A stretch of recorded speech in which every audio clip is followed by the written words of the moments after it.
The snow blanketed the quiet streets, muffling the world in white. Caelith Draven adjusted his coat as he walked through the alley, the cold air biting his cheeks. At 33, he carried the weight of a CEO's responsibilities, but tonight it was a different kind of heaviness, one that had nothing to do with business.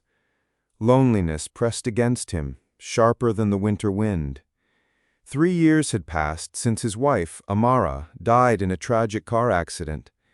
The memory of her laughter, her selfless dedication to orphaned children, and the warmth she brought into their home haunted him. Their charity foundation thrived under his guidance, but success did little to fill the void. Raising 7-year-old Orin alone, Caelith had learned the balance between love and logic, yet he felt unprepared for the world's quiet tragedies. Then, amidst the snow and shadows, he saw her, a small figure curled tightly against a stack of cardboard boxes, bare feet peeking from under thin, worn socks, and a faded pink scarf clutched to her chest. Caelith's heart tightened. Kneeling carefully, he whispered, "Sweet child, what are you doing out here?" The little girl's eyes fluttered open, bright blue and wide with innocence, yet carrying a hint of fear. My name is Lyric," she whispered. Caelith's gaze softened as he took in the scene, the trembling of her tiny body, the scarf that smelled faintly of perfume. He noticed a crumpled drawing she held. "What's this?" he asked gently. "My mama and papa," Lyric said, pointing at the stick figures she and her parents had drawn together. "We drew it together before I had to leave." Her voice cracked, but she held the drawing protectively.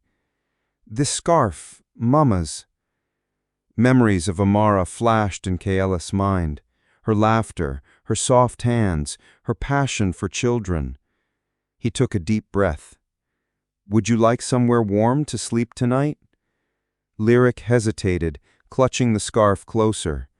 Then, with a small nod, she allowed him to lift her into his arms. Her weight was light, but her story heavy with the loneliness of a child too young to face the world alone. The drive to his penthouse was quiet, snowflakes drifting against the windows. Orin, curious and bright-eyed, met them at the door.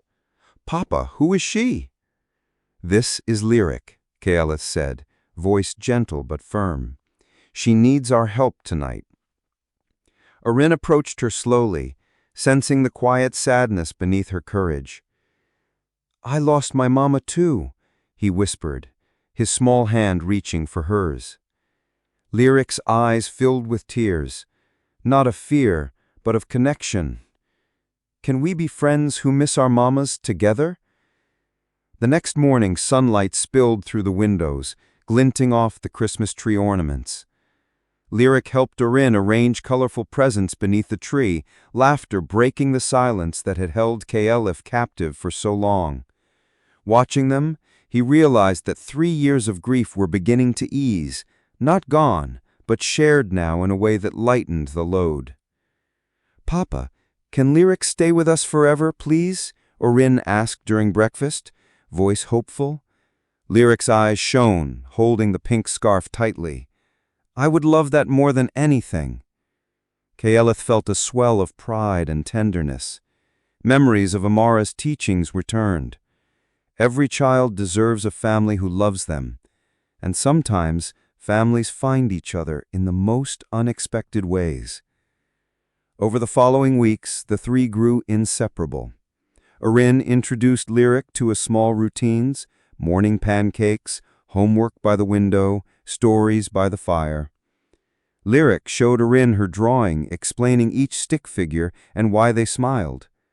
They laughed, they cried together, and slowly the walls built by grief crumbled. 2 months later, the adoption papers were signed. Lyric officially became part of the Draven family. Her pink scarf was folded carefully on her bed, the drawing hung proudly on the refrigerator. That night, as Caelith tucked the children in, Lyric hugged him tightly. Thank you for giving me a daddy again." Erin joined, wrapping an arm around her small shoulders. "And thank you for giving me a sister." Kaela's heart swelled. 3 broken souls had found each other, perfectly whole in their imperfect, chosen family.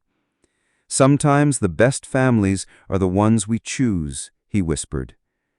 Lyric smiled and touched her pink scarf one last time. "Mama and Papa would be so happy. They sent me to find you." Outside, the snow continued to fall, soft and quiet. Inside, laughter and love filled the home, a new family born from loss, hope, and the magic of Christmas.